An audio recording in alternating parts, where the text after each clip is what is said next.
Shalom, selamat siang. Di sini saya akan membacakan ringkasan kelemahan, kekuatan dan gap research pada artikel nomor 3, yakni postmodernisme, literasi musik dan kurikulum musik berorientasi fungsi.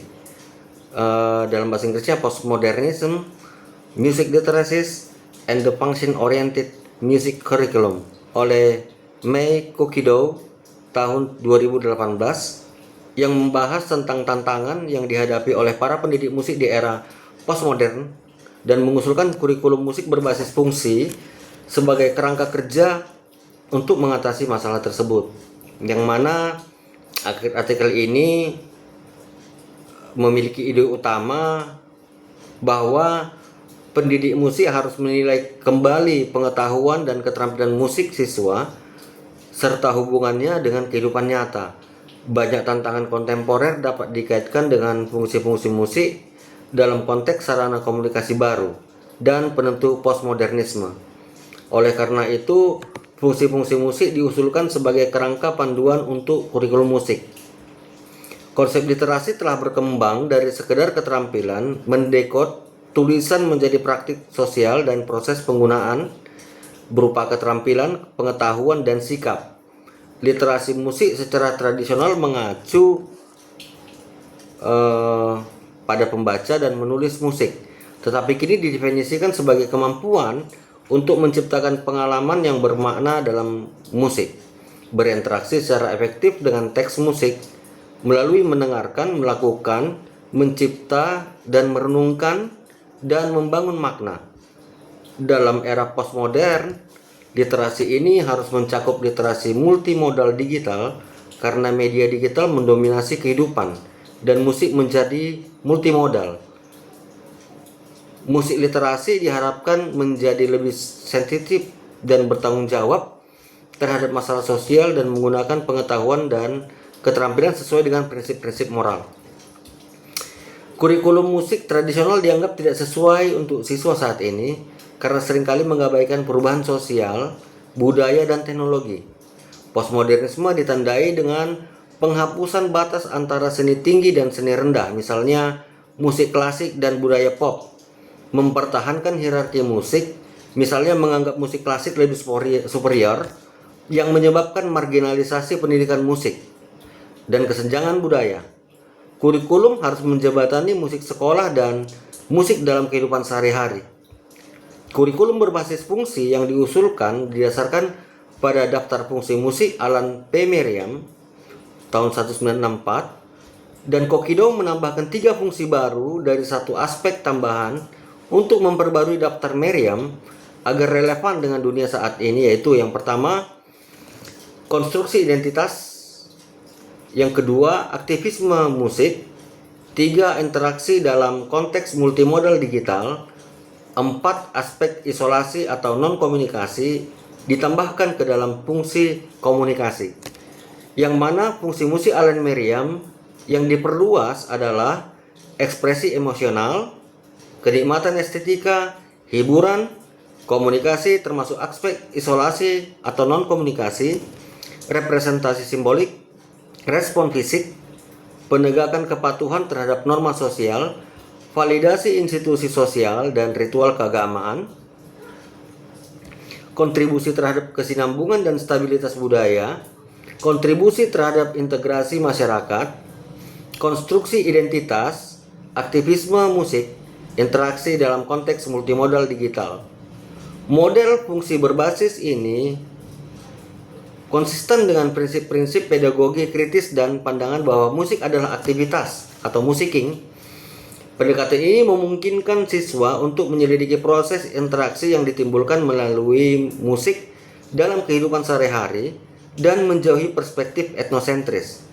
Kurikulum ini dapat mengikuti model multiliterasi Kalantzis dan Kopp tahun 2005 dengan 4 inti, yaitu yang pertama, mengalami yang diketahui dan yang baru. Yang kedua, konseptualisasi dengan penamaan dan teorisasi. 3, menganalisis secara fungsional dan kritis. 4, menerapkan secara tepat dan kreatif.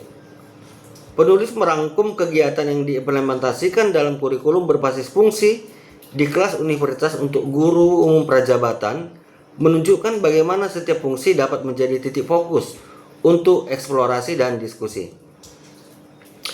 Adapun kekuatan dari artikel ini terletak pada relevansi dan kedalaman konseptualnya dalam menghadapi tantangan pendidikan musik kontemporer seperti yang pertama, relevansi kontemporer tinggi.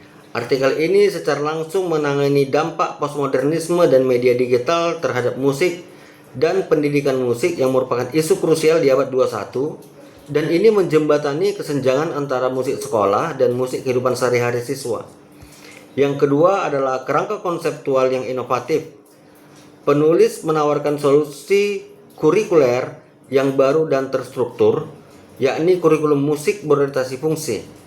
Ini tidak hanya mengkritik kurikulum lama, tetapi juga memberikan model alternatif yang dapat diterapkan. Yang ketiga adalah perluasan konsep literasi. Artikel ini memperluas definisi literasi musik melampaui notasi tradisional, seperti membaca dan menulis notasi, menjadi literasi multimodal, digital, dan praktis sosial, dan menjadikannya relevan dengan konteks media modern. Yang keempat adalah sintesis teoritis yang kuat. Penulis berhasil mengintegrasikan berbagai teori yang kompleks seperti teori fungsi musik Merriam, postmodernisme, pedagogi kritis dan multiliterasi, Kalansis dan Cobb untuk membangun argumennya. Yang kelima adalah praktikalitas, yakni implikasi pedagogis. Meskipun bersifat konseptual, artikel ini memberikan contoh kegiatan yang diterapkan di kelas universitas, baik melalui guru prajabatan, menunjukkan bagaimana kerangka fungsi musik tersebut dapat dioperasionalisasikan.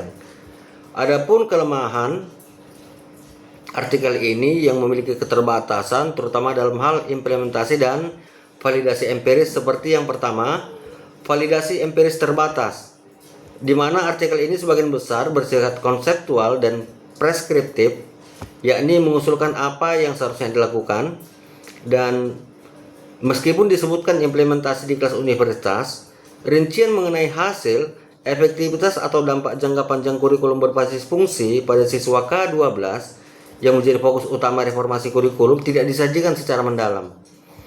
Yang kedua, kelemahannya adalah kompleksitas implementasi. Kurikulum berbasis fungsi yang diperluas dengan 13 fungsi, termasuk fungsi baru, bisa jadi terlalu padat atau sulit untuk diimplementasikan secara komprehensif oleh guru di sekolah dasar dan menengah yang memiliki keterbatasan waktu dan sumber daya. Yang ketiga adalah pengujian generalisasi. Fokus pada studi kasus, kelas guru prajabatan mungkin tidak merepresentasikan tantangan dan kendala yang dihadapi oleh guru musik K12 di berbagai latar belakang budaya dan sosial ekonomi. Yang keempat, definisi yang luas. Beberapa fungsi baru seperti konstruksi identitas dan aktivisme musik, meskipun penting, mungkin memiliki definisi operasional yang sangat luas dan memerlukan panduan yang lebih terperinci bagi bu guru untuk diterapkan secara konsisten dan terukur. Adapun beberapa gap penelitian atau research gap pada artikel ini adalah yang pertama, tentang validasi empiris jangka panjang kurikulum berbasis fungsi. Gapnya adalah artikel ini memperkenalkan kerangka kerja penelitian lebih lanjut diperlukan untuk mengukur secara sistematis efektivitas kurikulum berbasis fungsi, terutama di tingkat sekolah dasar dan menengah K12. Yang menjadi bagian pertanyaan penelitiannya adalah bagaimana kurikulum musik berorientasi fungsi mempengaruhi tingkat literasi musik multimodal digital, keterlibatan dan kemampuan berpikir kritis siswa dibandingkan dengan kurikulum musik tradisional selama periode 1 tahun.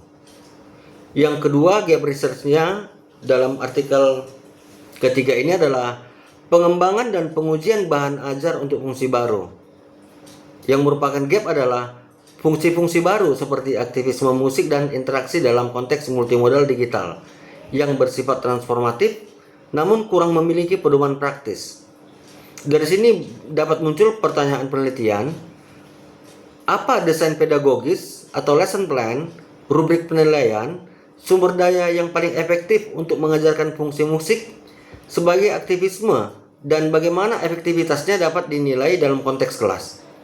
Yang ketiga, gap penelitiannya adalah hambatan dan fasilitator implementasi oleh guru, di mana gapnya adalah memahami tantangan implementasi kurikulum yang inovatif di lapangan. Dari sini kita bisa memunculkan pertanyaan penelitian, apa saja hambatan, misalnya pelatihan, sumber daya, waktu yang paling signifikan yang dihadapi oleh guru musik K12 saat mengadopsi kurikulum yang berfokus pada fungsi musik dan literasi multimodal di lingkungan sekolah mereka. Gap penelitian yang keempat adalah menyinggung tentang literasi musik multimodal dalam penilaian atau assessment, yang mana gapnya adalah jika literasi musik diperluas, metode penilaian juga harus diperluas. Artikel ini tidak secara rinci membahas bagaimana menilai literasi non-tradisional ini.